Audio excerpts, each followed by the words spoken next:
Welcome, everyone, to the RPG Goblin, a TTRPG exploration podcast where we have on guests, we talk about games, and we have a great time. I am your host, Willow, and I am the resident goblin and the one who asks all the questions. I like to talk, and I love games, and so here we are. On today's episode, we are actually going to be talking about a game called Nov Archaic, which I'm very, very excited about because this is a game that I have been seeing being worked on and in development. And Kyle's actually in my Discord, and we've been able to talk about all kinds of stuff with it, and that's been really fun. And so we're going to talk about it in today's episode, and we're going to be talking about like Kyle's journey through game design and what Nov Archaic is and all of that fun stuff. But yeah, like I said, our guest today is Kyle, who is the developer of Nov Archaic. And Kyle, if you would like to give yourself a introduction to everyone, tell them where they can find you and find Nov Archaic and all of that cool stuff, go ahead. Hey everyone, Technomancer Kyle here, or just Kyle, or YF Techno, or a whole bunch of other things I go with online. You can normally find me on, a lot of social medias, either as YF Techno or Technomancer Kyle.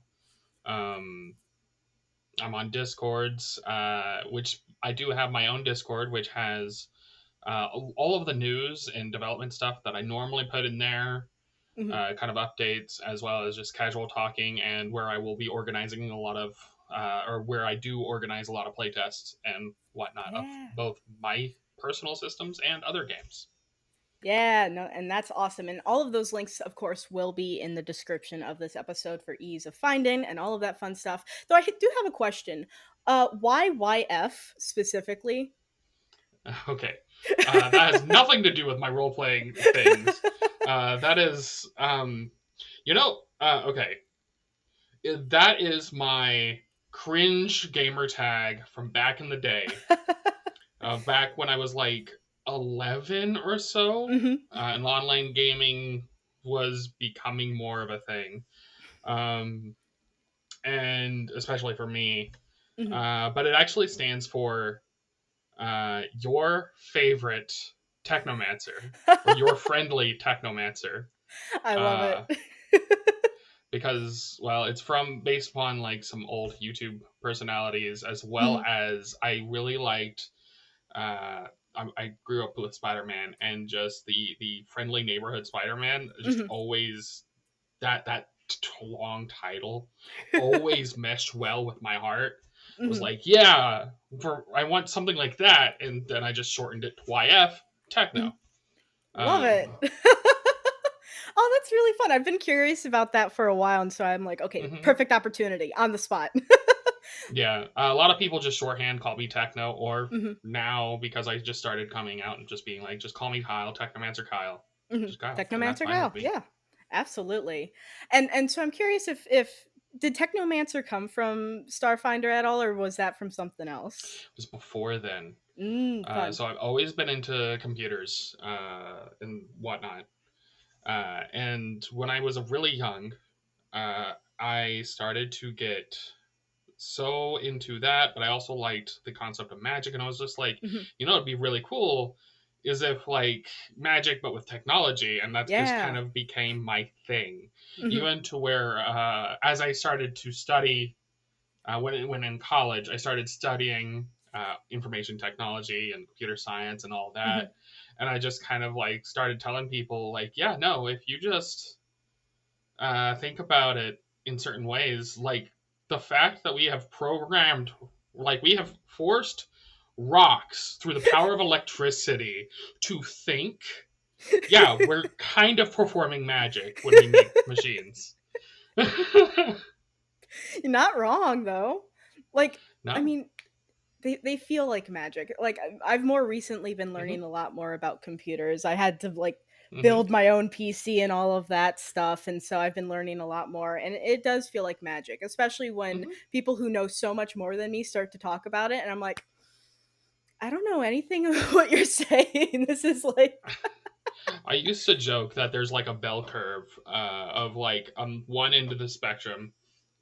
Yes, both ends of the spectrum. You have people that believe that technology is magic, and then there's the middle ground where people is like, no, it's science. There's no magic. And it's like, yeah, but like once you start knowing more, you're like, well, hold up. It's what kind of magic? No, I love that. No, that's so cool. And actually, I'm curious. Has that like influenced any of your experience within like TTRPGs at all? Wanting to combine magic and technology together, since that's something you've been fascinated by. Yes, as a problem.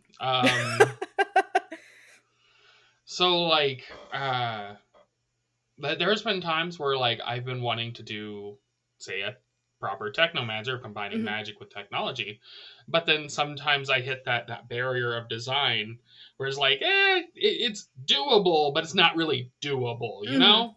Yeah. Like one of my experiences, I think it was Shadowrun Fifth Edition or maybe fourth. I don't remember exactly which one. One It of them. had Yeah. Technomancer as an option. That's all I remember. Uh, and I wanted to do Technomancy, Hmm. and like it was kind of cool, but it just felt like a hacker that can wirelessly connect to a device. And I'm like, that's neat in and of itself. Hmm. But when I think of a Technomancer, I'm not necessarily thinking of that. Hmm. And ironically, that's kind of my problem with the Starfinder version of Technomancer as well. Not that specific problem, but it wasn't what I imagined when I thought of Technomancy. Hmm. Because the Starfinder, don't get me wrong, I love Starfinder. It's a great system. Um, but when I went in and started reading it, I'm just like, this is just a wizard with a tablet. Yeah. Of um, course, yeah, yeah, yeah. No, I right, and would I'm like, imagine something different as well. I've read a little bit of Starfinder and I've gone through the classes, which is why I'm kicking myself that I didn't remember Technomancer was from or not from Starfinder, but it is in Starfinder because I was literally mhm, reading through it and that was one of the ones that did interest me the most. But yeah, it feels like it should be something more than wizard with technology. right. And like I kind of get where they was coming from a design point. They wanted Hmm. to have a space wizard, and Hmm. Technomancer just kind of fit that bill, Hmm. but it definitely wasn't what I had imagined when I had heard the title. Hmm. And again, it's not a bad class. It's not bad thoughts. It's just not what I expected. Yeah, no, that's fair.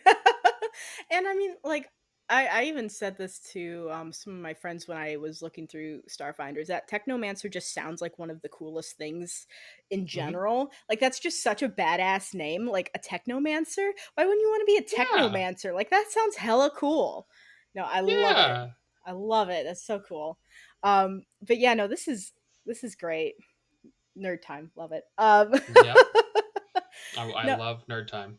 it's always the best. I mean, that's why it's always great doing these episodes. I get to nerd out and not like have my family just be like, "Uh-huh." I'm like, "Okay." But yeah, no, I really would love to though actually get into some of the reasons why you actually got into game design and maybe even a bit of your history in TTRPGs just to kind of like establish the stage here before we get into Nov Archaic. So yeah, I'm going to just go ahead and give the introduction to Kyle 101 tabletop history Mhm. snippet thing. So I started into tabletop RPGs back in D&D 3.5 time, Mhm. and that was because I was a young kid. I was over at a friend's. His uncle had the 3.5 or 3.0 book, Mhm. and I just seen it. Well, my friend was playing WoW, World of Warcraft. He was playing WoW. I just seen the book, and Nerd Brain was like, "What the flip is this?" So I grab it, start reading, and I'm like, "This sounds so cool." Mhm. Never got to play it until uh, closer to middle school because I was Mhm. actually in elementary school when I had read it. And then when I got into middle school, met a couple of friends. They got it. They was pretty into it. Of course, 3.5 era Mhm. still. But they was starting to get into like home brewing, and that got me interested because I was like, oh wait, I could take things that are in this book and be able to make my own options that kind of Mhm. hits the narrative that I want to hit. Mhm. That sounds really badass. Um, and I did some really horrible homebrew at that time. Uh, but yeah, kept going, continuing slowly, joining random groups, having Mhm. random experiences till about college. I had moved in with a friend. Mhm. And at that time, I was started to get into really a lot of indie games. I became known as kind of the indie dude of tabletop in that year, 2012. And I, You yeah, never want to reflect on years, no. oh gosh, I was really big on like, if you want to do a certain game, do it. Like Mhm. if you look for a good system that can do it, if you can't find one, just hack one together. Yeah, love it. I was really big into using GURPS as a Rosetta Stone. I've said this multiple Mhm. times in multiple things to kind of like do weird design jumpings between multiple different systems, Mhm. and that was just kind of like my thing. And I was complaining to one of my friends at that time in that year of like, hey, I really want to be able to run a modern day tabletop game that feels good Mhm. because D20 Modern doesn't feel good to me. I had a lot of gripes. I'm not going to get into those gripes. Mhm. But of course, you always design based off things you have issues with. Of course. Um, and my friend just looked at me as I was complaining, and he's the type of dude who just takes no crap from anyone. Mhm. And he just looked at me straight in the face and was just like, why don't you just make one then? Just make a system. I'm like, you're right. And so I started my journey. I started working with Nov Archaic actually back then. So yeah, it's been Mhm. a while, but I had Yeah. to take some time off in multiple different instances of my life. I've been Mhm. to college multiple times, getting multiple degrees Mhm. and progressing my life so I don't have to not have food. Yeah. Fair, fair. uh, And but unfortunately, game design can't take the priority there. right. There was times where I was like staying at McDonald's on a laptop like for 24, 48 hours, just staying there, abusing the free drinks once you buy one Mhm. to just work on the game at times when I was a college kid. But Yeah, I yeah, no, love that. once you're past that stage, When you have more responsibilities and life starts to catch up and it's like, "Oh, no." yeah, then it becomes a problem and you have to like suffer, I guess. Yeah, no, but that's insane. It's been in development for, I guess, like, how many years then? It's since 11 years. 11 years, that's insane. Oh my Yeah. goodness. No, that's really awesome though. Especially that you've, Hmm. like, kept with it for that long too, because I'm Hmm. And definitely I, someone I've switched from a lot of yeah. different projects, so, like, the dedication I can appreciate. I mean, I can't lie to your face and say that I've never jumped and did another project of Oh, something for sure. completely random. Mhm. Heck, I've had friends come up to me and be like, "Hey, I have this game that I want you to finish when you have time. Here." Like, okay, cool. I got that on the back burner now as Mhm. well. I made a random stupid anime inspired uh, like one shot system, if you will, Mhm.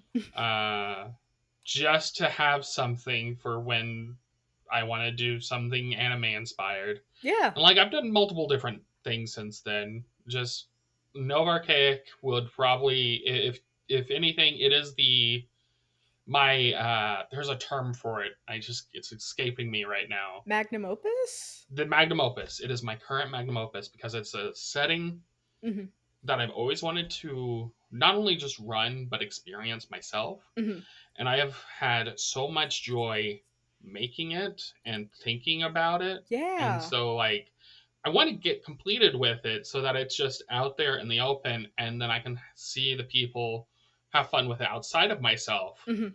Um and Always the work on my desire. next thing, right? Yeah.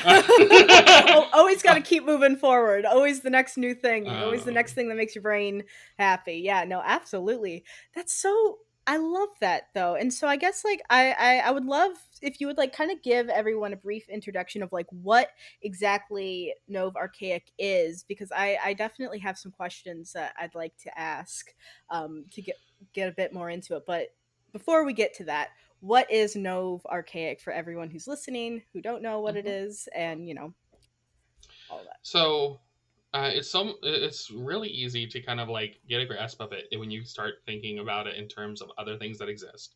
Mhm. So I could do that. But normally, what I try not to, or what I try to do, is just explain it more of just the setting, which is a Mhm. modern day world. Mhm. Uh, that is, while it is very much a system for mechanics, the mechanics are story focused, Mhm. where each character, and I'm specifying character, not like main characters or NPCs or anything like that. Every character Mhm. is unique, Love it. right? Yes. And handcrafted for the story within the context of the mechanics. Mhm. The system is classless. Um, but the kind of like thing that I normally like to tell people, the taglines, if you will, is it's a game that where you can cast spells, shoot guns, and kill gods. Fun. It's a fun tagline. Absolutely. I love that. And so it is a modern setting. Is it like Mm-hmm. modern fantasy or is it Mm-hmm. Very much so, modern fantasy. There is some science fiction to it. Mhm. I will say that I've tried to go because of my personal interest. I love science fantasy, Mhm. right? The combination of science fiction and and fantasy. Um, I would have never but I wanted guessed. to lean heavier on fantasy in a modern world Mhm. than just it's kind of both and really awkward with how it handles it, or more science fiction, because we have great systems to do science fiction. Mhm. And I mean, as of recent years, we've gotten some better systems to do fantasies, Mhm. but like being able to do both is hard and complicated. Yeah, and I mean that's spreading yourself thinner. You're having to accommodate Hmm. for different genres and all of these different elements when you could Hmm. focus in more purely on, the modern fantasy, which I think is very, very fun. It's like, Shadowrun is more of that kind of modern but like futuristic sci-fi, Hmm. but like yeah, and it's got that fantasy element in it. It's insane. Shadowrun's insane. Um Shadowrun is definitely insane. it yeah, it truly is. But I haven't really seen too many like modern fantasy games specifically now that I'm like thinking about it, especially more classic, I guess, fantasy, Um Right. Like it gets into, well, at what point do you classify things as modern fantasy mhm, or just whatever? Because I mean, I know obviously because you've talked about it, Monster of the Week exists, mhm, yes. which is modern, does have fantasy, at least creatures, and I know that you Mhm. can do some things weird, but not every character has to get into that weirdness because And that's not kind every of the whole world thing, has to be that either, too. right? Um, and I mean, there's a couple others I could get into. Obviously, I talked about D20 Modern, which is Mhm, older, like in and of itself, so it has some older design things, and that's not necessarily a bad thing, but mhm. there's a reasons I didn't choose it for myself. And there, but I mean, yeah, there's not too many that don't also start throwing in things that maybe you don't want to have to deal with every time you run. Mhm. Because, like, I'm also thinking of, oh, what's that system where you all are like associated with some sort of iconography or deity or something? I Are can't even think of it right Aegon? now. No, Like, that's one? City of Mist. City of Oh, Mist. City of Mist. Yes, yes, yes. Oh, yeah. Which Oh, that yes. is I mean, City of Mist technically is a fantasy, that would be but like a modern fantasy type thing with more of mm-hmm, noir themes and such. mm-hmm. Yeah, but it doesn't hit the sort of niches that I was going for, in the Mhm, sense like every character in that one is very important. One of the things that with my characters or my progress is that I wanted the level one characters to feel like average Joe yeah, on the street, level 1. right? Right. Where in some of these other systems, when you start, like as soon as you start, you are pretty decently useful, Mhm, and what, that's not the right terminology. You are still in your sort of like, this is who you are, and you're going to be solidly within that same power scope. mhm. Oh, Um, so having a little bit more wiggle room in like kind of deciding where your power will even be like Mm-hmm. over time and not like putting yourself in a Mm-hmm. box too early of like, hey, I want to be a magic caster and I have to Mm-hmm. like, lock that in initially when I play. So then when you play later, you'll have to either, adjust your class if you're playing a system with classes or playbooks or whatever, or Mm-hmm. multi-class things like that, since I've seen that a lot in D&D where people are like, "Oh, I actually want to do magic as well." So time to Yeah, multi-class. right. Time to multiclass, and then you kind of start sweating because technically the system isn't designed for multiple multiclassings because multiclassing is actually just a side system that wasn't Yeah. supposed to be included in every experience for D and And D. then But suddenly that's an like entirely everyone different starts discussion. multi-classing. Yeah. It is a Like, whole different like, oh my goodness. No, and I mean, uh, even with you saying like, wanting to do modern fantasy, that makes me think of a lot of people even, using systems like D&D and D and Pathfinder to do modern fantasy games too, hmm but having something that actually supports it is so much better. And so hmm I love that too, especially since it came from a system and setting that you wanted to play, something that you were really desiring within your, gaming life. And I'm curious cuz now you've mentioned it several times.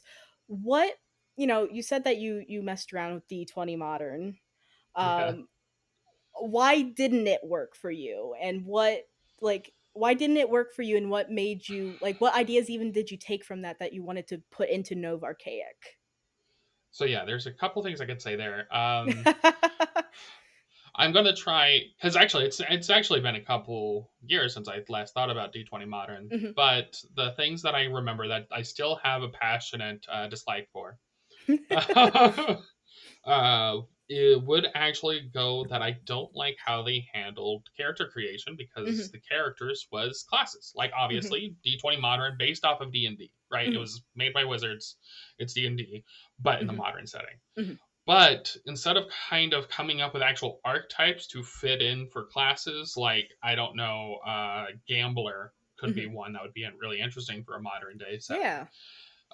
They just had, at least in the core books, I don't know anything about the expanded books because I never actually owned them. Mhm. Um, So no one get mad. they, yeah. So people, please, I'm stupid. It's fine.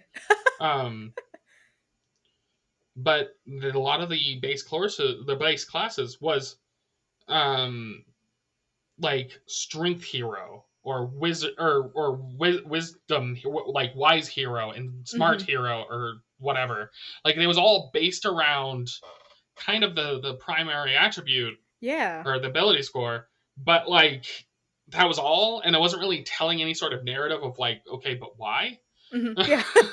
But why? um, Yeah, because like like that's also you cool, don't want to but always be a hero too. Like that's the thing, mm, especially in a more modern setting. You can tell very interesting stories without being like the hero that has to save the day or anything like that too. right. And I will also say, like at the time that I made the decision, I was also just falling out of love with class-based systems. Mhm. Um, like they have their own positives and negatives, and I can actually do a hour-long spiel about class design.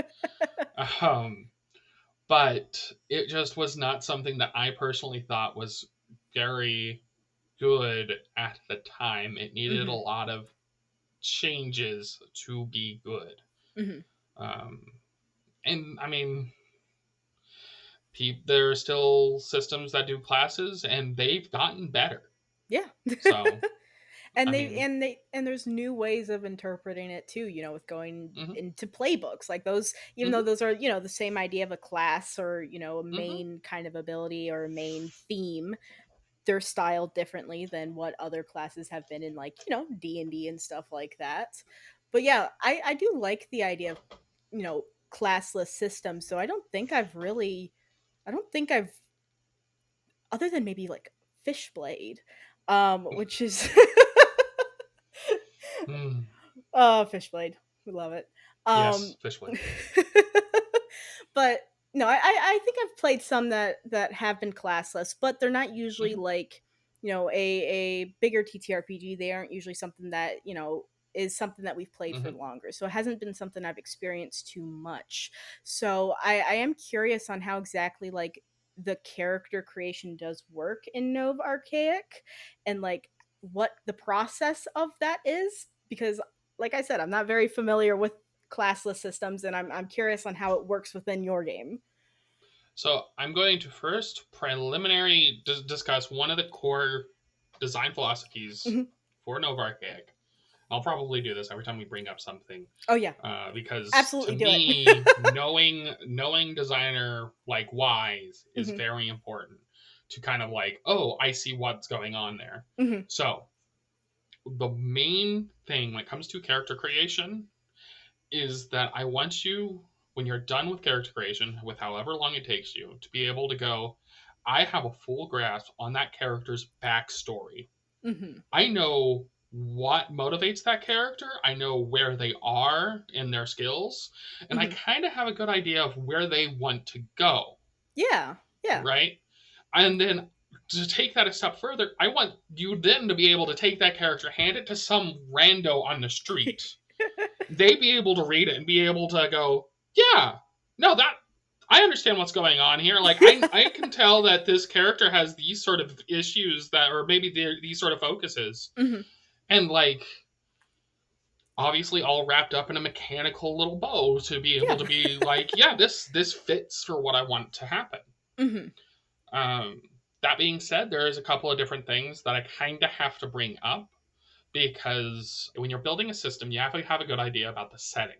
Yes. For me to have a good idea about the setting, there was a couple of issues I had to solve, and Mhm. so I kind of built them to solve. So before getting into talking about the character, I'm going to kind of sideline and talk about the setting a little bit. Is that all right? Yeah. Yeah, I am completely down for that.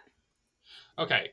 So one of the core things about Nov Archaic setting is that our world is known as kind of the core world, right? Mhm. It is how it is. There is no magic at the start Mhm. of the timeline of that I said in 2012 because of ironic of the whole the world is ending, as well as that's when I Uh-huh. started the writing of the Yeah. book. I love that. Um, but then come to find out within the lore, there has always been magic. It's Mhm. just that because of something that happened in the past, that I don't go into detail because I believe that as GMs and story masters and all that, we kind of want to be able to put our own sort of spin on why Mhm. things happen. Love it. Um, the world had to separate magic from itself. Mhm. But the people who did it didn't know exactly what they was doing. Because I mean, magic was studied, but it wasn't like advanced studies. Like Yeah, and it that's was kind of also a like, pretty intense thing to do. right, yeah. So when they had done it, they actually split things into different realities called fractures. Ooh, yeah. So our world was the core world because it's where all of the fractures ended from, Mhm. right? Like or came from. Yeah. And then there's like other fractures that exist, like Elfheim, which Mhm. is elves and other such things. I have one called the Scrapyard that is actually where you will find things like gremlins, which are Mhm. actually goblins and gnomes that have been modified by the magical energies that exist within that realm. And then later on, like I plan on adding in things like Atlantis is its own fracture Ooh, that would be fun, because, yeah. and it was actually a place that separated itself before the world had split. Yeah! Um, and just a whole bunch of different things like, and that would allow me to be able to say release a book in the future and be like, Mhm. here's another fracture, all the stuff you Yeah. need to live and play with a character that's from this location. And that gives a lot of flexibility for even people running the game to make their own fractures too, and what they Exactly. think would be really fun. Which is another actual pillar of my design is homebrew focused. Mhm. And I can get into that later. But everything that I have, like I said before we got started, I have a little like notebook of how to design things and different ways that I'm thinking and stuff like that. Mhm. I'm putting that at the end of the book, essentially, of like how if you want to make a new species, this is the sort of stuff you need to do. This is Mhm. how I balance them. So that people can go, oh, now I can make my own species. If Mhm. you want to make your own like traits, that's how you would do it. But we'll get into there.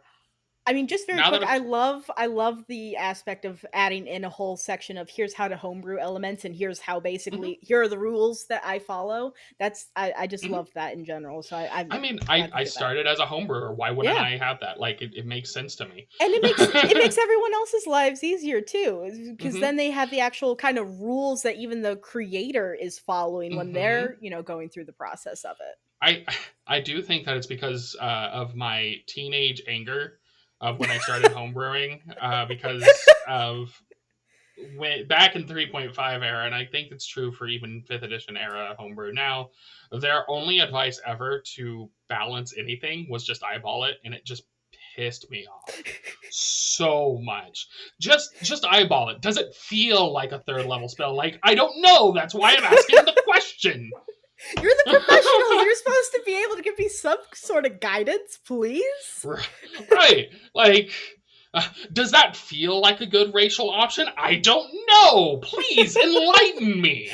I think that it might be really cool, but at the same time, you're not At the telling same me if at the same a time, laser gun is too good. I'm not a professional game designer. You're the one doing this for a reason. Yeah, I can homebrew and do my own things, but I'm looking at you for guidance. Please help me. Right. And I mean, yeah. So besides that, yeah, no, a homebrew focus is a Mhm. very big thing. I want people to be able to homebrew and make their own stuff because honestly, that's why we do tabletops. Right? Yeah. Like a lot of people, we pick systems. They may spend hours and have wonderful like comic books and actual story books for their settings, and it's wonderful and it's delicious. And then the GMs will take it and go, "That's cool." Toss it away. I'm going to run my own game. Um, so You're I not would wrong though. rather have a thread of a good idea and then being able to allow them to change what they want, or Mhm. being able to completely toss everything away and just do what they want, Yeah, right? I I love it. mean, going to the original question, now that we've talked about the setting just a tiny bit, because Mhm. that kind of goes into the whole thing of it. When you start on character creation, you obviously need to find, like, you need to consider where this character is coming from. Mhm. Are they going to be part of the core world? Are they part of Elfheim or whatever? There's multiple different things, but you kind of need to figure that out. Mhm. So, and honestly, just figuring out that origin will give you a list of, well, what is the common species there, Mhm. or race options, or what is the rare options, or what is the, uncommon, like that, things like that, Yeah. right? Every area has things. Like, obviously, in the core shard, common humans, Mhm. but like the rare species that may exist there would be goblins, gnomes, or hidden folk. Mhm. Elfheim, you would see more elves, and well, I don't actually have elves directly yet, but you would see more actual Fey type things. Mhm. And the scrapyard is mostly gnomes and goblins. Mhm. There's a couple other species that exist, but for the most part, that's it. You pick one, choose a species from that, and Mhm. then you go to the next step. Love it. And are those the fragments so far? Hmm. Elfheim, Scrapyard, and then the core? Right.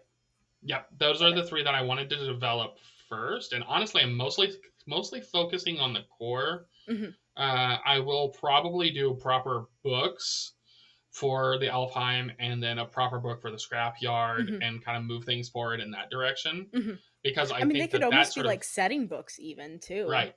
Well, Yeah. I mean, setting slash some mechanical options, Mhm. kind of like just going to throw it out there. The Pathfinder 2 splat books that they release, Mhm. is a lot of the Pathfinder 2 splat books are a lot of lore, a lot of whatnot, but they will have character options within them, Mhm. just kind of like quote unquote buried, not really Yeah. hugely buried.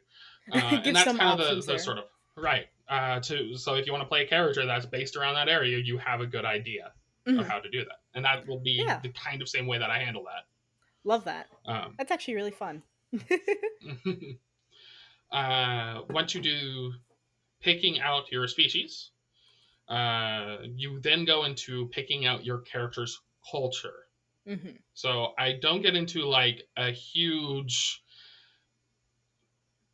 definition of what cultures are. For the culture in the core world, if you're a human and you're in the core world, your culture is most likely what is called the world society, Mhm. which is just the you are part of the core world human culture. Mhm. Uh, One of the other ones that actually didn't make it into current playtest book for the core world is the hidden, which are the more obscure species, and kind of like how that modifies their culture because they have to do things. And then these culture decisions actually start doing your first bit of mechanical changes. Yeah. So things like what sort of languages you start at proficiency with, what skills you get options to choose from, Mhm. as well as most every option in the background will give you sort of increases towards things like relationships, affiliations, and stuff like that. Yeah, I'm always down Uh, for a game with relationship mechanics. oh, you will definitely like some of the other stuff that I have written for it then.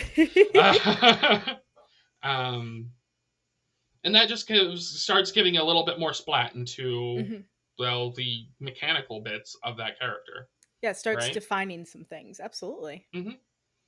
Then you actually go in to put in your human things. If you're a human, like I have information in there about like diet Mhm. because that is a thing. I A lot of remember seeing that species, with one of yeah, the gnomes with being able either they were able to eat metal or they could eat metal, something like that. I just yes, remember it that was sticking out. gremlins. Gremlins, yeah, Gremlins, yeah. because they have been changed by the scrapyard, they can eat metal and actually need some light metal in their diet.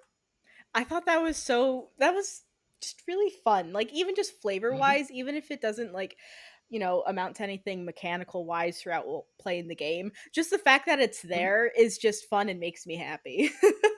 Yeah, the diet is definitely one of those parts of the system that it's not really hugely mechanically interesting, but like it's Mhm, enough there to where if you want to delve into diets and cooking, you mhm. can do that. And There especially is if no you wanted issue. to do something more survivally too, Hmm. having those knowing those types of things. Hmm. And then yeah, people can use it or throw it away or I guess not throw it away, but ignore it if they want to. It's all dependent on the Yeah. game that they want to play. So I don't want to get too much into mechanics here, but I think another thing that I could talk about is that there's two different healths that Mhm, you start off with. There's physical health and spiritual health. Uh, just because there are different tracks that matter for it. mhm. Obviously, physical health is the one that's probably going to go up and down the most, though spiritual health can, especially when you're dealing with ghosts or something. Mhm. uh, Common ghost yeah, encounters, common yeah. ghost issues. Mhm. Um, but once you've made those decisions, then you get into doing the fun bit. So I used to like to joke that you start up building a character in Nov Archaic as a level 0 character Mhm, because I always give them enough experience, IP, or improvement points is actually what I call it, mhm, to spend up to get to level 1. mhm. Um, because arguably you could start them with less and, have them start as a level 0 Yeah. nobody. But, like, they will definitely feel like a nobody if you do that. Hey, some um, people like really slow burn games. Maybe they want to right. start at level 0 and work their way up to getting these actual mechanical stuff. Hmm. So without getting too deep into some of the weeds of things, I'm just going to kind of casually say you get 20 IP to spend on Mhm, your upgrades. There are four main things you can spend it on. You mhm. can increase your attributes, or other game systems call them ability scores. You can increase your skills. Mhm, You can purchase what is called traits, which gives you some sort of edges. mhm. In terms of this time period, when you're spending that first initial amount of IP, you can get a special type of trait called background traits, which guess what they do? Just Background. Yeah, flesh that out even their more. backgrounds. Yep. No, they flash out the background. You can grab things Surprise. like you succeeded in primary education. You Mhm. got your high school diploma. here's some benefits from doing that. Hey, maybe it's important. You don't know. Right, like maybe you have multiple master degrees you can spend for those. Exactly. um and normally those sort of things, education will give you a lot of skills and Hmm. some relationships.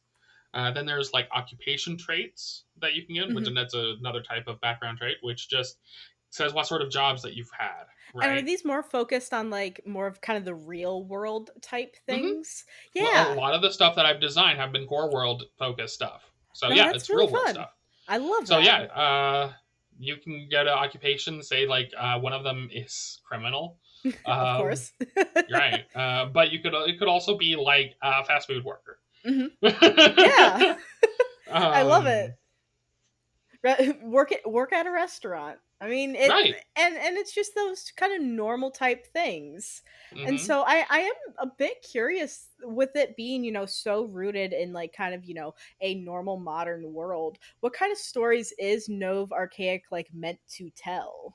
I love zero to hero. Mhm. When I say that, I don't mean because a lot of people when they say that, especially in tabletops, they normally mean from lowest character level to max character level. That's not necessarily what I'm talking about. I'm Mhm. talking about anytime you start off as a nobody Mhm.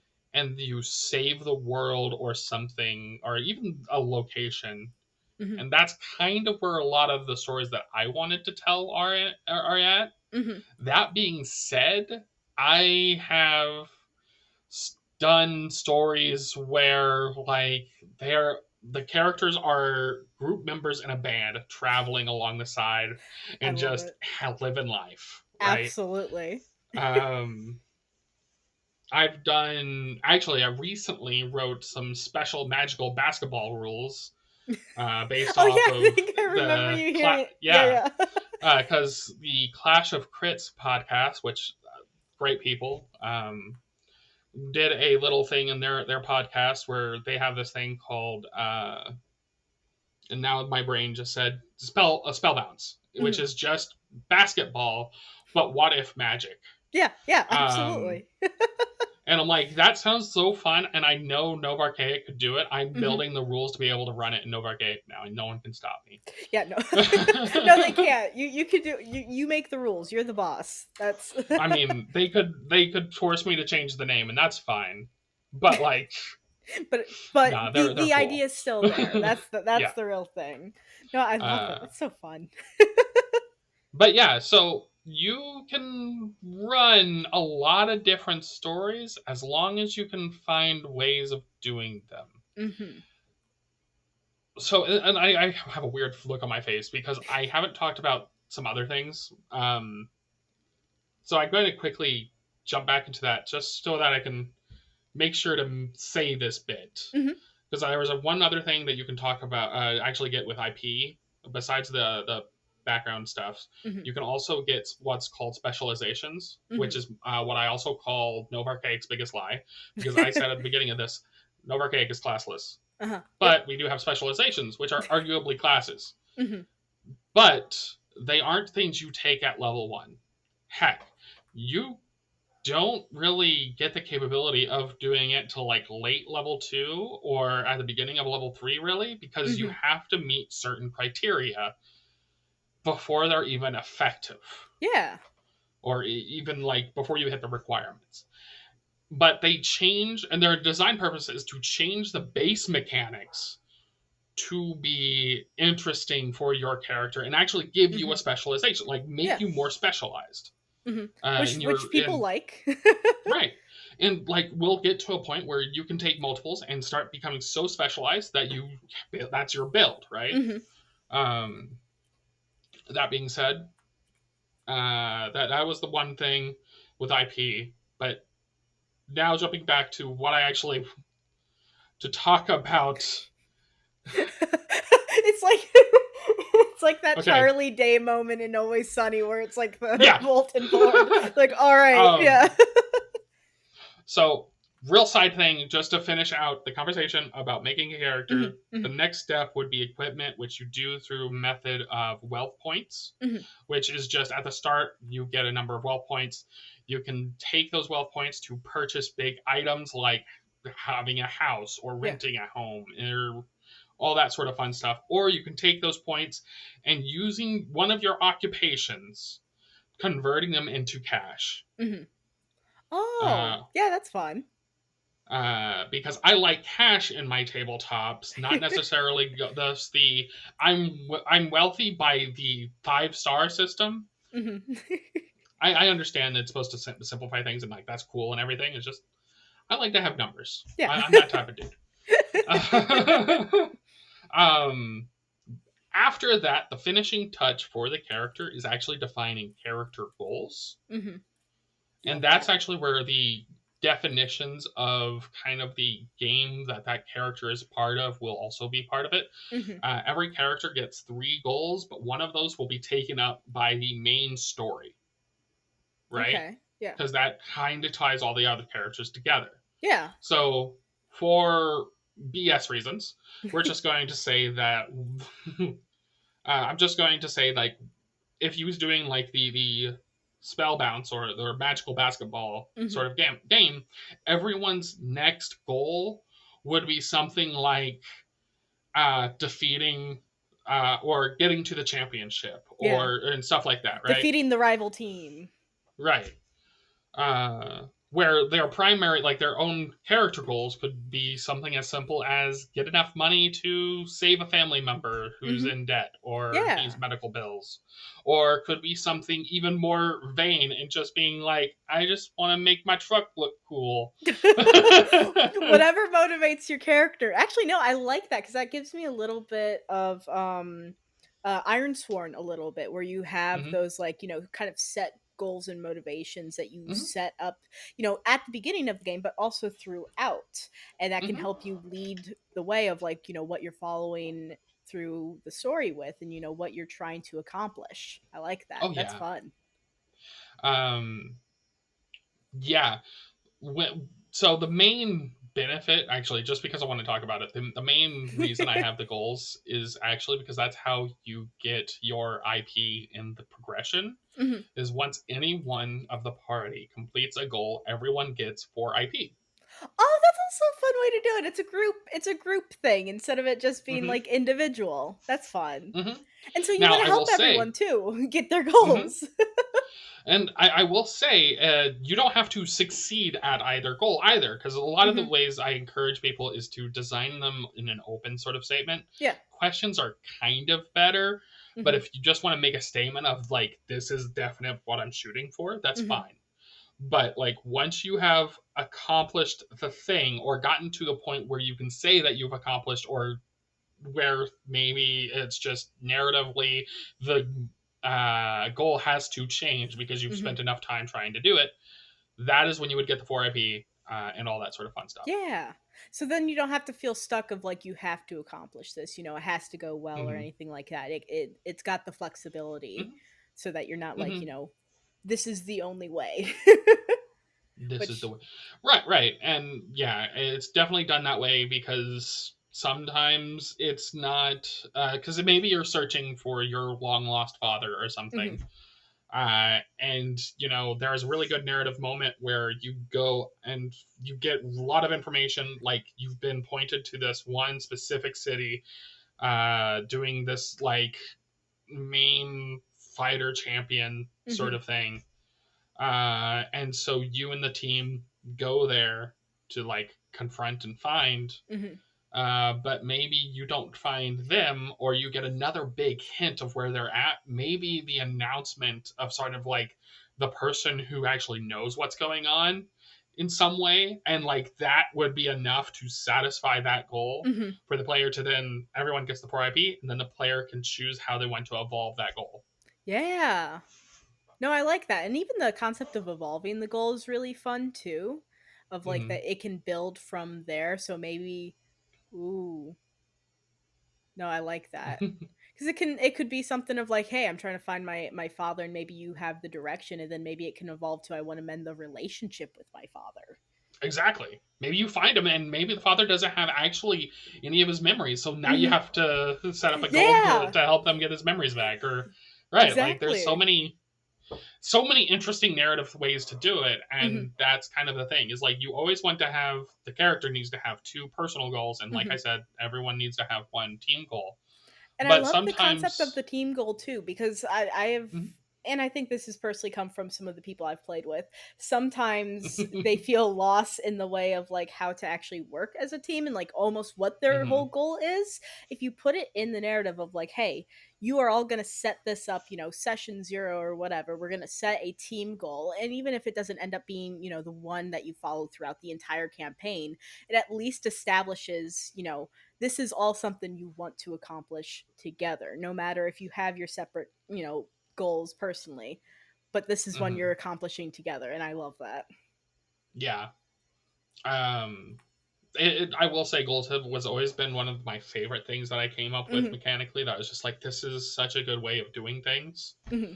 Obviously things have actually changed slightly since I started them, but I mean, that's just what's gonna that's just the happen. way it goes. Yep. I love uh it.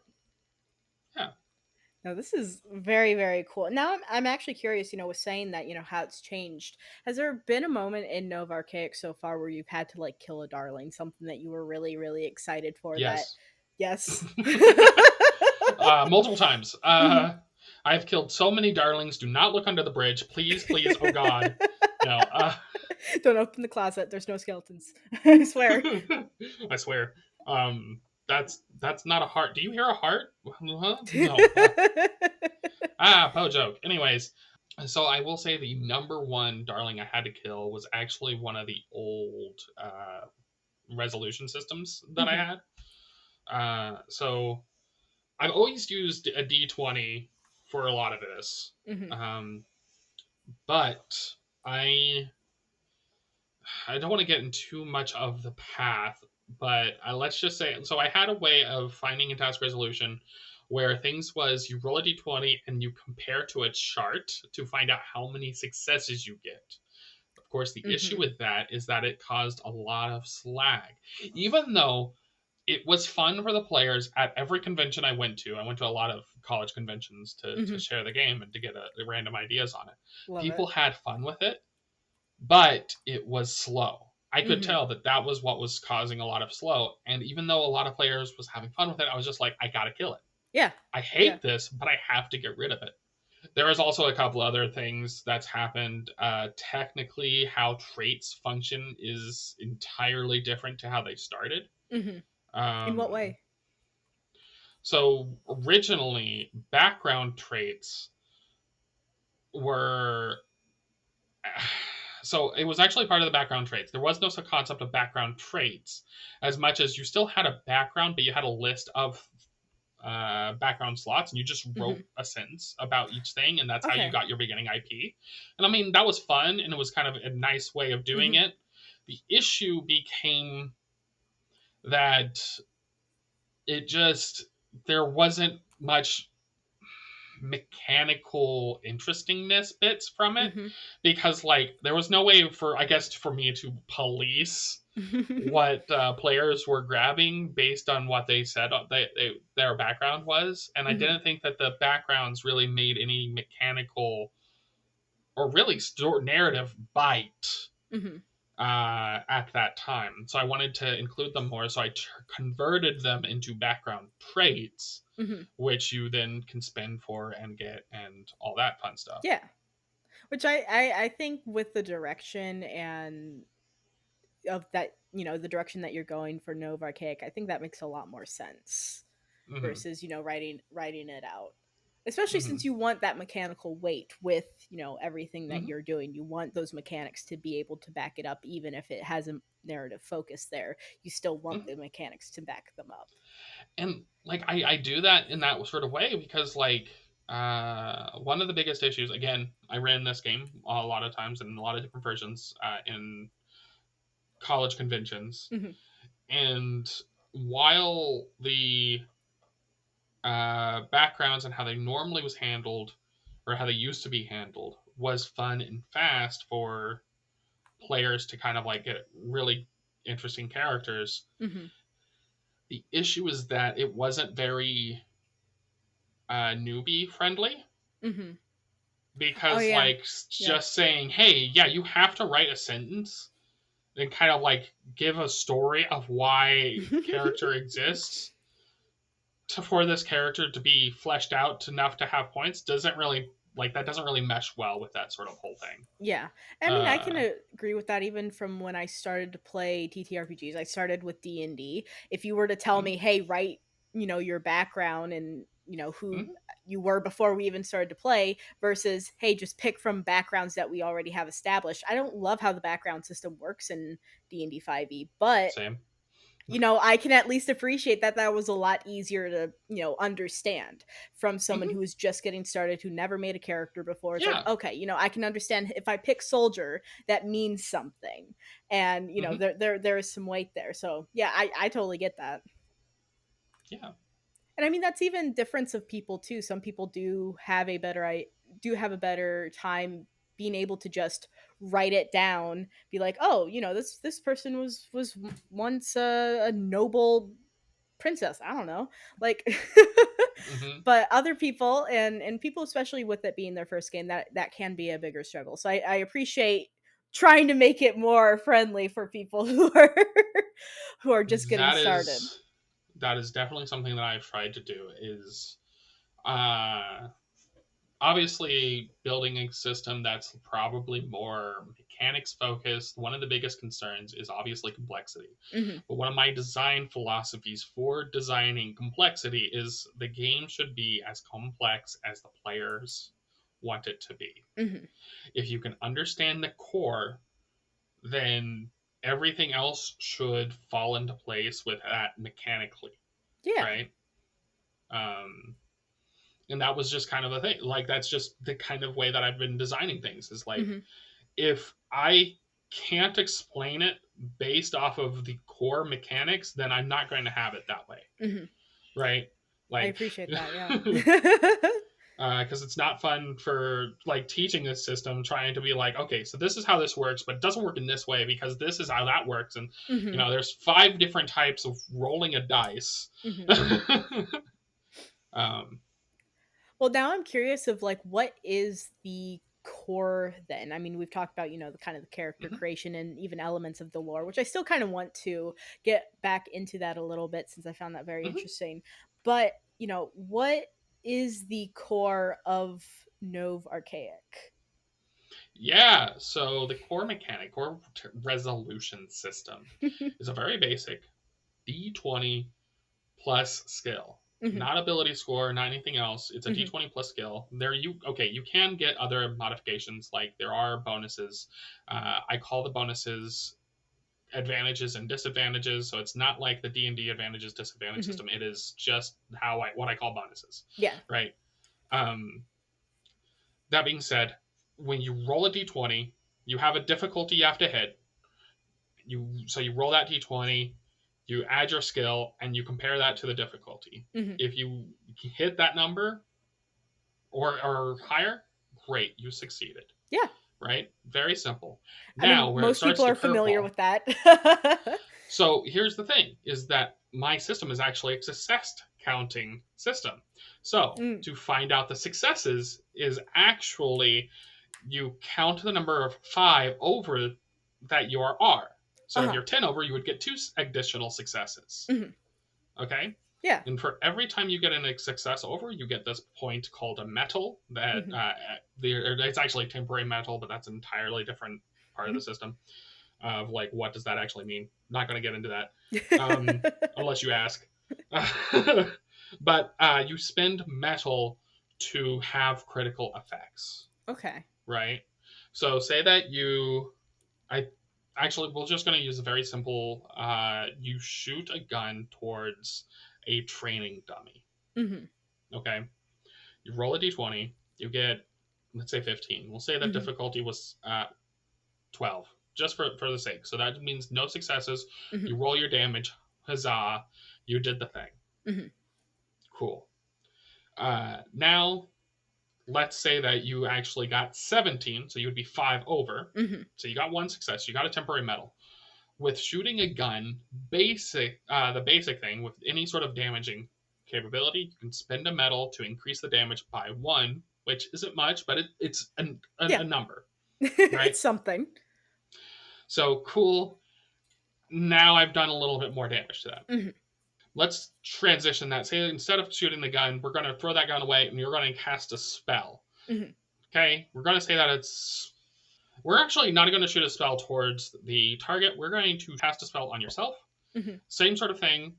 Difficulty is 11, but you roll a 16. The Mhm. spell you're casting is Detect Magic, Mhm. okay, which will allow you to modify one of your senses to pick up magic. You choose what sense it Fun. is. Yeah. So yes, that means you would be able to taste magic if you wanted to.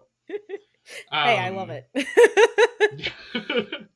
it. so with metal for casting that particular spell, it actually, if I recall correctly, um, you can spend metal to increase the length, the duration of that effect. Mhm. So you don't need to cast it again on the next round. Fun. Yeah. And so just kind of like things like that. Each action will normally say what you can do with it if there is Mhm. nothing, but it does have what is known as an effect die. Normally in your damages or your spells, you may be able to add your ability scores or Mhm. your attributes, right? Your primary one. Mhm. If you can add your primary attributes to that number, that means that you can spend metal to increase that. Okay. Metal is used to increase your attributes for those rolls. That's fun. So shooting a gun, you would be able to add your dexterity Mhm. attribute to if you have the traits to do so. Like you're Mhm. trained with gun. Yeah, cool. You'd be able to increase your damage to it in that sort of method. Mhm. Doing the duration, that might be something that it specifically calls out, but maybe it does something else with an attribute. There you go. Mhm. Jumping or actually moving is actually derived from your attributes of it is your species base plus half of your lowest of strength or dex Mhm. to kind of like have a bounding system, if you will. But you can still spend a metal to go, I want to move faster if you had to roll for that movement. Yeah. There is ways to roll for movement, but normally you can just spend an action to just do a movement. Mhm. And do you have If to you roll, spend those medals on the things that you roll or, you succeed highly on? So let's say you succeed by like 10 on the detect magic thing on yourself. Do you have to spend all of those Mhm. medals on just that or can you spend those medals on other things? without getting too much into the weeds, the temporary metal lasts. The ones that you get on those will last until the end, until that action is satisfied. Mhm. So now getting a little bit too into the weeds is how the action system actually works. The way that the action system works is you spend or you get on the start of your turn, whenever that may be, you Mhm. get 3 action points called vigor. Mhm. That's just dictating how many actions you get. Mhm. But here's the thing: unlike other tabletops, you don't need to spend those actions on your turn. On your turn, you Fun. have what is known as priority. So Mhm. you get to decide what happens on your turn when, in that Mhm. sort of sense. If soon as someone does something, if it's on your turn, you have first priority to react, Mhm. Oh yeah, okay, that's right? fun. Yeah. That means that you kind of want to hold on to your action points for not on your turn Mhm. to react to other things. The reason why that matters is say I shoot somebody, Mhm. cool. They have an action point and they decide that instead of just using their base defenses, they're going to spend an action point to make that a rolled, like a roll off sort of dealio. Mhm. So my attack versus their defense roll, because maybe they have some bonuses Mhm. to rolling it, or they feel like that's the only possible way they could dodge Mhm. out of my attack because I'm just that much of a marksman or something. Yeah. I don't know. And they get lucky, they succeed, they get a medal. Mhm. Cool. They have actions. They now have a temporary medal that lasts until my action happens. So they could spend it on making that medal different, but maybe they have another action point and they want to do an attack right off of that. Mm-hmm. So you have an action that now goes on top of You're that, stacking, you yeah. know, yep. And then you can use those temporary metals to upgrade that effect even Mm-hmm. before knowing that that itself is going to go off. Interesting, yeah. Okay. I think I understand. Yeah. It's one of those things I feel is better explained when actually going through, Yeah, when you but it's actually play and very. can experience it. Mhm. If you've played like tabletop card games, it's very similar in that sort of Hmm. instance of just kind of that sort of action stacking. Yeah. You know, you Yeah, have yeah, priority, you do the thing. If yeah. not, you can hold on to your resources and do things later. Hmm. Um, I thought that was a better way of handling it because I have that dichotomy between what is known as an active skill check and a passive skill check. Hmm. Because all of your defenses are actually based off what is called a passive skill check. Hmm. And it's very much like the D20 plus skill, except that it's just 10 plus the skill. Hmm. And that will set up the armors and or the AC, if you will, for different attacks and stuff like that. So Yeah. No, love it. Very cool. And yeah. I like the fact that you can also do things on other people's turns. Well, like while that's still Hmm. something you can do within like, D&D, there are very specific rules on like how those reactions can work and all of that and how they get triggered. But being able to actually, affect something that's happening on someone else's turn is something I've always wanted in D&D and D, and that I get Hmm. in other games in Hmm. ways. Obviously there's not always Right. very very structured rules around it, but at least they kind of give that more of that flexibility versus D&D's like, hey, you have to Hmm. get hit and then you could actually do something, when it's like, but I have a shield and can save this person, please. Right. And I think the main reason I actually did, going back into like why did I design it that way, was because I liked the idea of more tactical situations Hmm. than just, I start my turn, I hit people 3 times, I end my turn, Hmm. because that's boring. Yeah. Just I know that there's people out there who love it, and like I love you for loving it. If that's what you love, that's fine. I'm not here to make fun of you. Yeah, It's just everyone's not play styles me. are their own I thing. I like to have to think hard about what's going on, and then I fail miserably because I'm thinking too hard about it. That's what I want to do. I want to fail miserably. Miserably. That's how I have fun. Right. No, that's like the perfect way to say it though. Like the way that you like to play TTRPGs is the way that you like to have fun. Sometimes people like to think, like overthink every little thing, and when it goes Mhm, wrong, it is painful. But that's fun for them. That's not fun for everyone, but that's fun for them, and that's great. And I love that. mhm. So yeah, I got into the weeds on that. Sorry. Mhm, No, it is all good, and that's the thing too, is that I knew that this was going to be a more mechanically heavy system, which sometimes can be yeah. hard to describe and talk about, since a lot of it can rely on actually playing it and getting a feel from it from playing the Hmm. game. But I appreciate you doing it because Hmm. it's great to hear it. I am Yeah. curious though, and this is something I thought about earlier, of actually what, like, how many playtests you've actually done of Nov Archaic so far. Of this current version or of the whole? We'll do current version, and then if you have an answer for the whole, I'd love to hear that. So the current version, as of version 0.9.2, Hmm. or X, we'll just say X, I have done just one session thus far with these current rules. Hmm. That being said, the skeleton of just how Novark functions right now. So we'll say between this version and we'll say 4 years ago, because I Hmm. haven't changed much of the core system in 4 years. Nice. I did a huge rewrite, but it wasn't of changing any mechanics, but instead going, wow, I am bad at writing. Let me attempt to fix that. Um, The struggle. yeah. which I'm still bad at writing, but I mean, I feel like the PDF's a little like better to Mhm. understand. Anyways, that version I have ran two primary games. Mhm. One of them was a Digimon hack, Oh, fun. I love and Digimon. then just splashings. I don't know, a numerous amounts of Mhm. splashings. And like I said, the big difference between these two iterations would probably be just content and Mhm. maybe some minor changes between numbers Yeah. or just balances of that sort of stuff.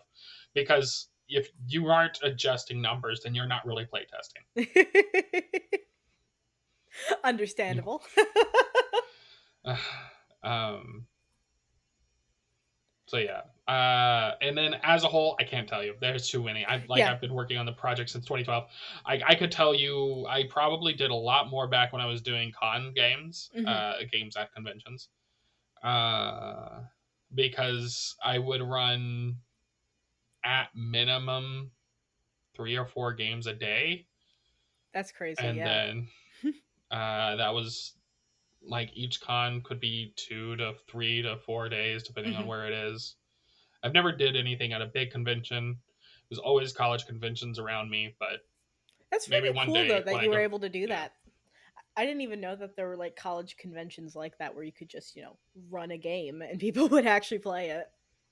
I guess, it really helps yeah, because that I I mean, was. Go ahead, I'll shut up.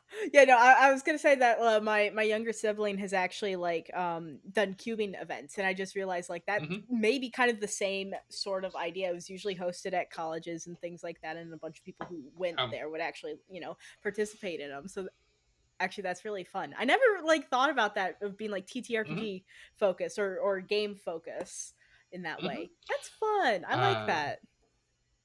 I I blame the fact that when I had gone to college the first time, I stumbled into the tabletop role playing guild at the school, Hmm. which was just a bunch of nerds, like 30 strong, and they did everything they could to be able to do a convention at that school Yeah. every year, which was about 2 3 days. I think it was 2.5 days Hmm. technically, starting on Friday, ending on Sunday afternoon. Um, So and so specific. it was just timing because of needing to have enough time to clean up. Hmm. Oh yeah, I yeah, mean, that's maybe it was fair. like more like Sunday 4 p.m. or something, but it was still much brighter in the day than we Yeah. was dealing with on the other days. Um, and finding out that they did it, and just kind of falling in with them on Hmm. doing that, and just eventually to the point where I actually became president of that organization for a little while. Woo! So that's fun. I love Yeah. that. No, that sounds so cool. I've gone to like public games. Like I had a game shop up in Ohio that I Hmm. used to. I mean, that's actually the whole reason I got into playing D&D is that I played there for the first time. But like I've never Hell been a yeah. part of like a little like I guess community like that of like oh we're just here to nerd out and play games. Other than I mean like kind of online now, kind of getting back into it and into more of the TTRPG Hmm. space. But that's so fun. That's really cool. And so do you have any like really like fond memories of any of the playtest games that you've done? Because I'm super curious. Yes. I've had insane fun running games for playtests or what have you at Hmm. conventions or not. That just kind of warms my heart when I think about it. Like just the sort of experiences that the players Hmm. did, um, the sort of stories that we've told, the stupid fun we had being a bunch of like college students at a college convention for some of them. Yeah. Uh, or but I think the things that actually warms my heart the most is not necessarily what happened at the table, but what after. Hmm. The sort of stories I could like, the sort of things that kind of had like that kept me going was little different things that people said when they played the game that actually was genuine, and you could tell it was genuine because like Yeah. when you're doing playtests, you can kind of tell the difference between someone's genuinely saying something and like being like this was so fun Hmm. just to be polite, Yeah. or being actual like, man, This this was was really amazing. good. Yeah. Um, and like those moments spoke out more, right? Mm-hmm. Like, um, one of the fond memories of that feedback was, and what actually has led me to go deeper into it, the reason why I have a focus on background building Mm-hmm. for the characters, because one of the players, a random person at this convention, which sometimes a lot of the people that might have came by was just somebody who already knew about the system, Mm-hmm. that had heard from me, or had known me or whatever. It was just a random person who decided to come to the convention for that day just to see what was at this college convention, Mm-hmm. which was cool. They walked by my table. I was about ready to start a game. And it was like, oh, I want to play. Cool. Mm-hmm. Okay, let's introduce. Let's do a fun little tidbit. We did a. I don't even remember the story very much that I was doing. I think there was a cursed mirror Fun. that did something. I think it actually, if I remember right, did something with the. If you looked into the mirror, it would change one of your goals temporarily to like Ooh. do something weird. Oh, that's actually Um, really cool. I like that. but at the end of the game, what got me was they said it was so cool to be able to look at this character, look at the character sheet, and just know about this character, like to be able to Yeah. tell the type of person this character was without needing to like have to write down my own Mhm. little thing and kind of figure it out as soon as the one shot started, right? Mhm. Like just being able to go, yeah, cool, this character has these sort of things, they've been through these sort of things, Yep. awesome. Yeah, I mean, that's exactly the example though that you gave at the beginning with, Mm-hmm.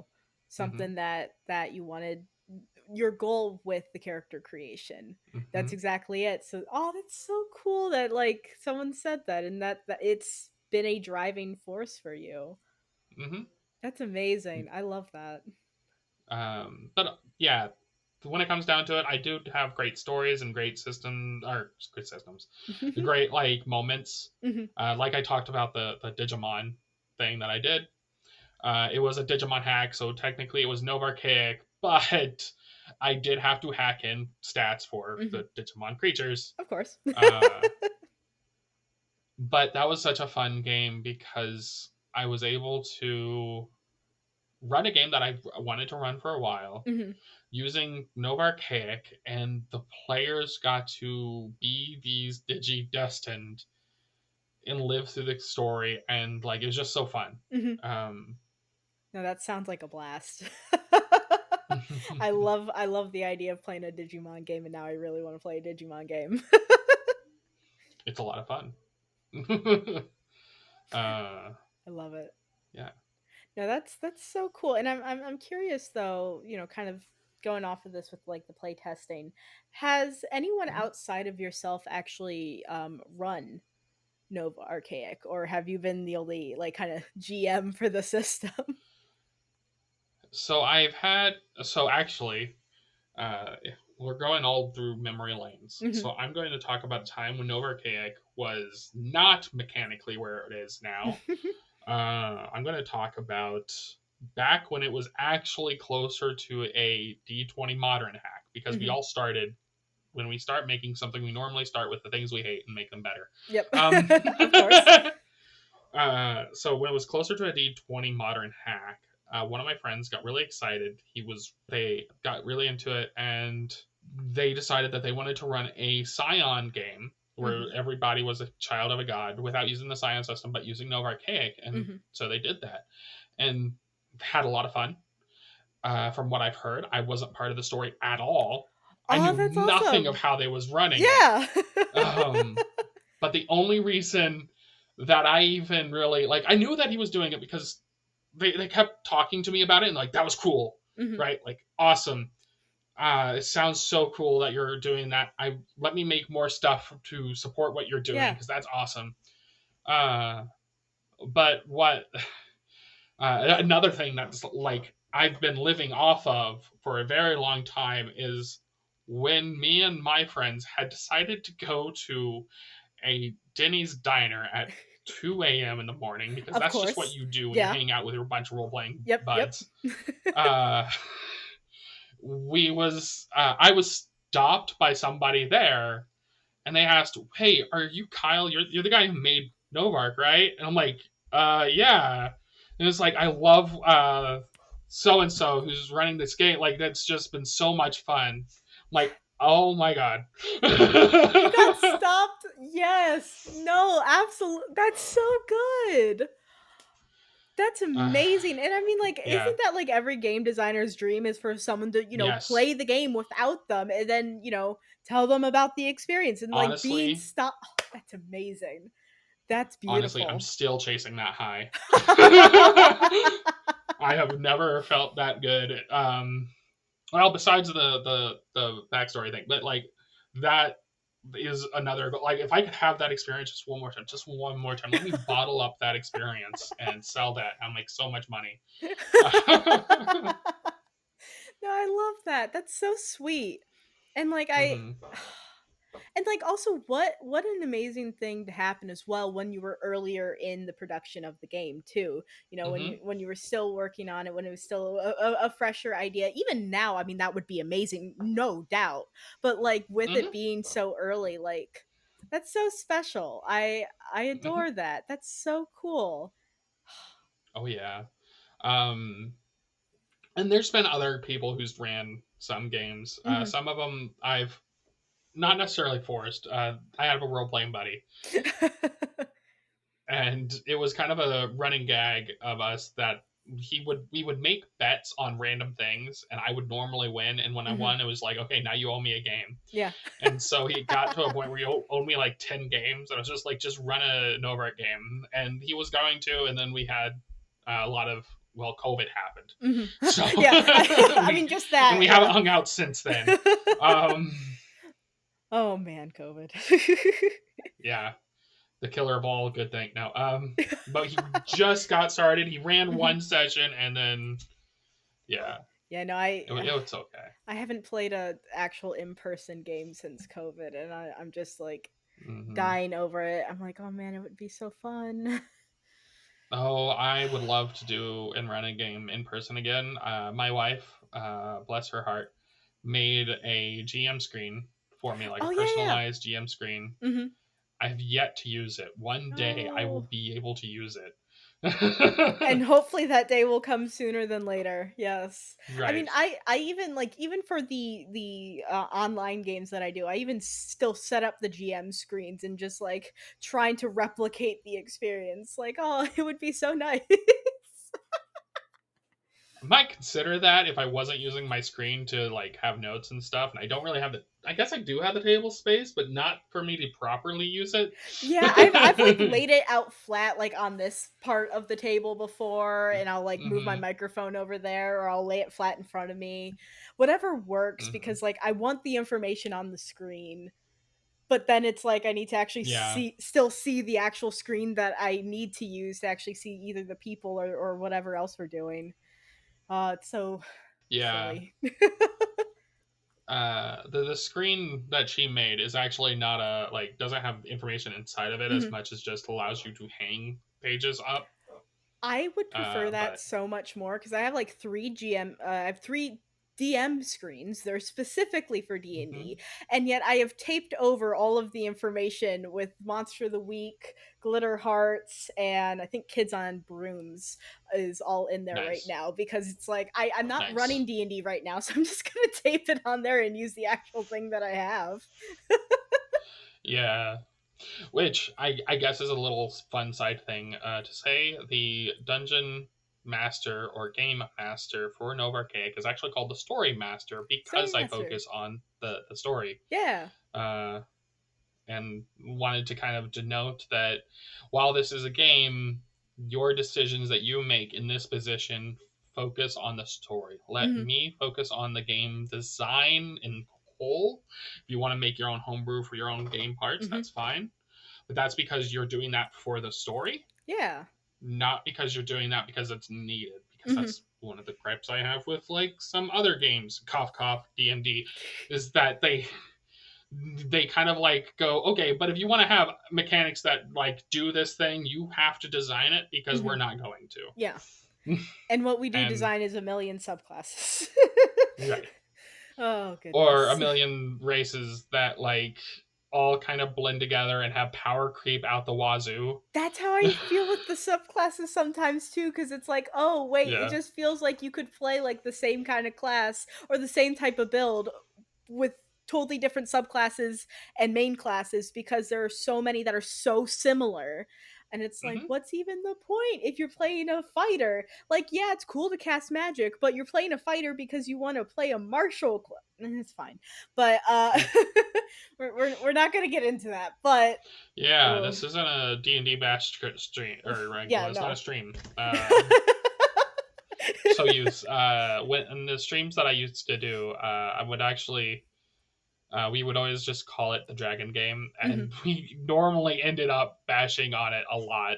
Yeah, But and I we always kind of like stepped away, like we shouldn't be doing this all the time. But yeah, I mean, like, I am very much of the belief, like, I don't want to bash on D&D, but I am allowed to share my feelings. right, Because well, and as if I you love the said, game, then, like, yeah, more power to you. I have my own gripes right, with it, and I don't wanna play it for kind of the foreseeable future right now because I have a bunch of other things I'd like to try, but I have no right. problem if you enjoy it. Yeah, no, like I said earlier, I love if you love it, then that's fine. I love you for Yeah. loving it. That you go and do your own thing. A younger me, more butthole of me would say something along the lines of, "You're allowed to have your opinions, even if they're wrong." No, but I used to say that all the time when I was just being a little snot nosed brat. You can reflect on But your on your cringy yeah, I younger do it all the past. time. Yeah. I still have my gamer tag as discussed. Never forget. No, I love it. Oh goodness. But I honestly do think though we might be getting close to wrapping up here. I mean, I don't think Sure. it's physically possible to cover every single thing about the game unfortunately. I mean, that's even with every other game. It's terrible. But Hmm. this has really been great and something that I would like to touch on before we wrap up, especially, having the play test out and wanting other people to play the game and catching that high again. Do you have any advice for people who would like to run I almost said Nora Archaic. That's not how any of this is said. Brain is fried. Nov I feel Archaic. that. Yeah. But do you Uh, have any advice for people who would like to run Nov Archaic for themselves and play in a game without you? Because that would be awesome to have again. like, I mean, it's just like obviously the big thing I would say for trying to play it or any game for that matter Mhm. is obviously find friends or randoms that are safe to play with. I guess Mhm. that you want to play with. Yeah. Like for specifically Nova Archaic, come to my Discord. Be like, hey, yo, I heard about you, and like, let's to dig into that. I have the rules posted on there. I have a not so smart character Google Sheets Mhm. character sheet on there. I have a couple of other things. I do want to make more items to help players grasp things. I just haven't had time to graphic art them Mhm. to be pretty. That's Um, fair. Sometimes you have to uh, make them ugly first, and then you can make them pretty later. right. Well, sometimes you have to decide to what extent do you make the print small? No. How small do you allow print to be? I mean, I am someone who's notorious for writing really, really small in my notebooks to try and fit in all the information. I wouldn't recommend. It always um, seems like a good idea, and it's not.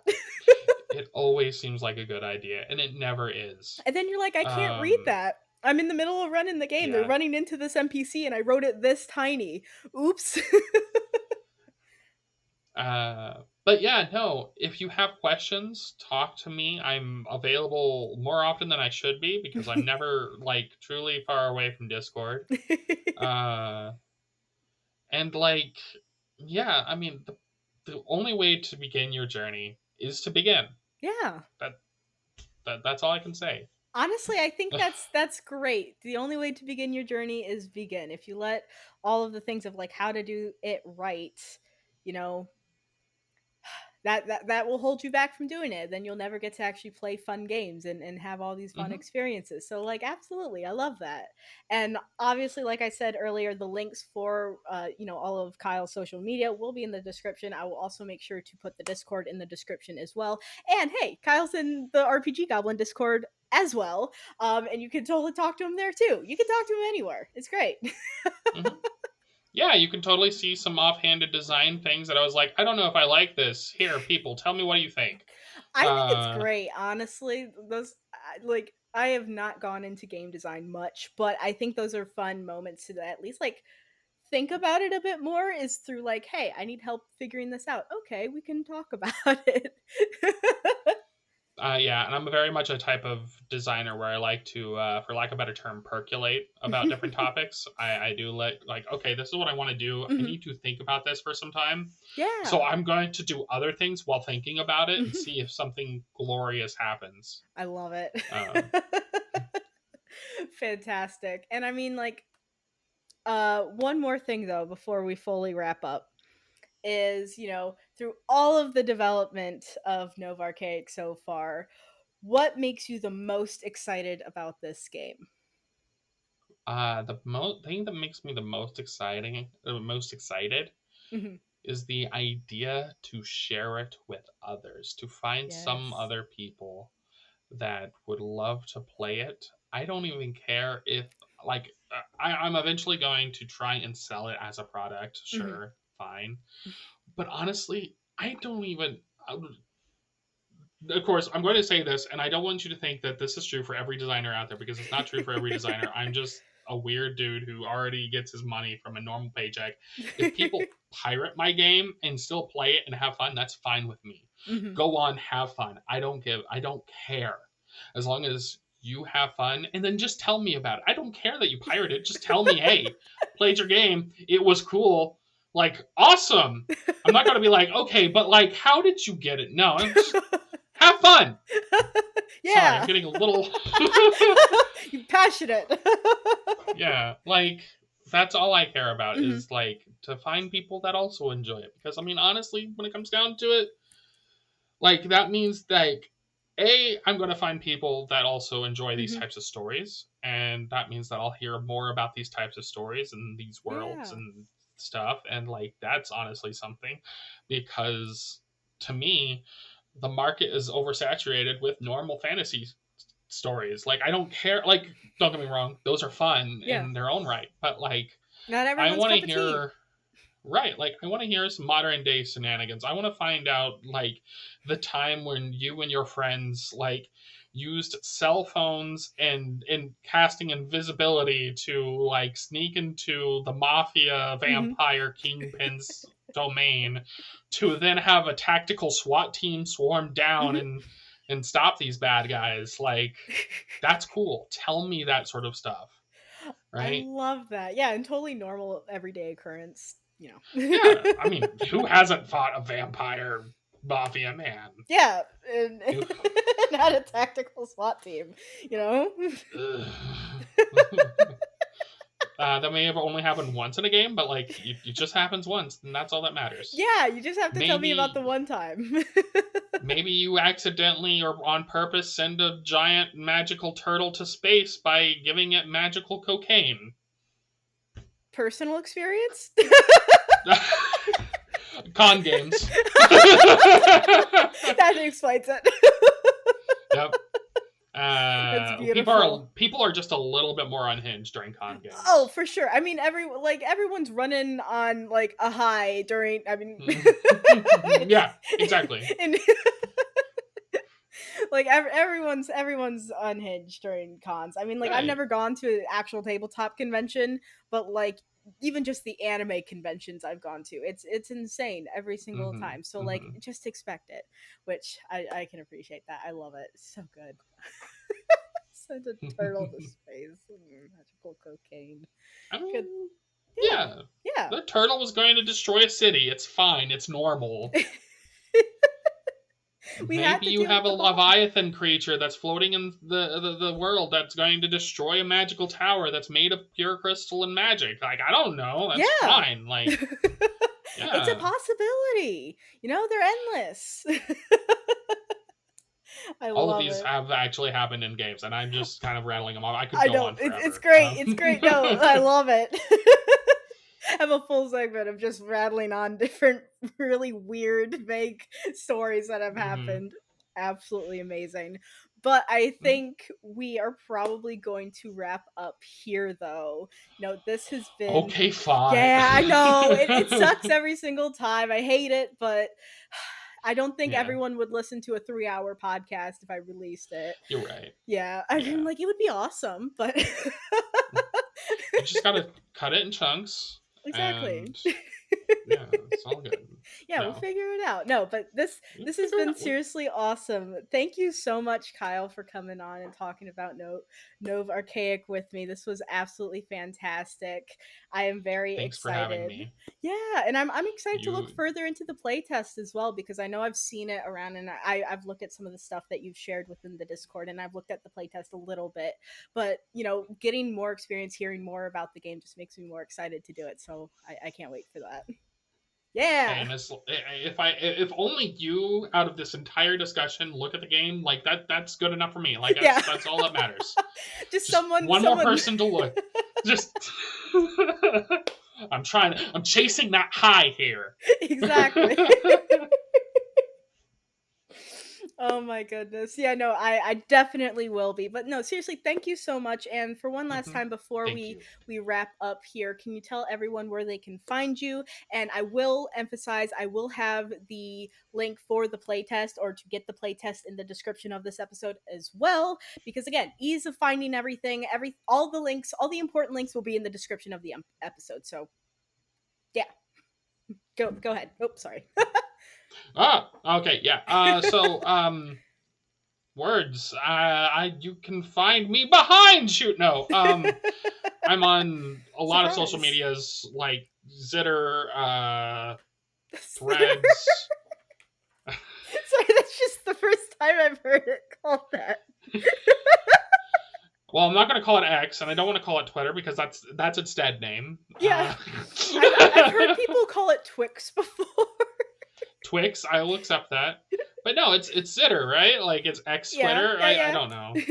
Yeah, it's a name. What? Where did I say? I guess you can Twitter also find me on threads. Facebook, but like, it's fine. You can just find like Twisted Crystal Games at twicry.com. I do have a website. I don't edit it very often, but like it does have information there. It does have Mhm, all my links, or at least some of my links. Um, I'll be honest. I do keep some of my designing things, which a lot of my social media is more of as a designer and not as a mhm. game company. I'm also Hey, I on mean, Blue Sky. I'm just everywhere. yeah, I can appreciate that. Yeah.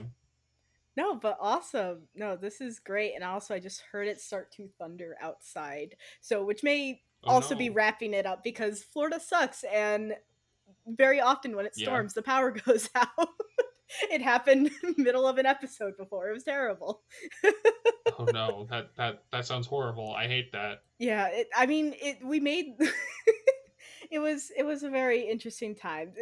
Hey, the two not the two past midnight, the Twilight 2000 episode was very interesting in many ways. Power gone out in the middle of it, had to record it for a second time, pretended like nothing happened. Everything's okay. Oh no. Oh goodness. Adam was a great sport. But yeah. Yeah. No, this was seriously awesome. Thank you so very much for coming on. Thank you everyone for listening. Please go check out Nov Archaic, even if it's just again checking out the PDF, seeing if it's something that you're interested in and a game for you. Go do it. It doesn't cost anything to just go check it out. Go join the Discord, ask Kyle questions, see what this game is all about because that's what everything that we do here is really about is just checking out these awesome games. So thank you so much, Kyle, and bye. Bye. Bye.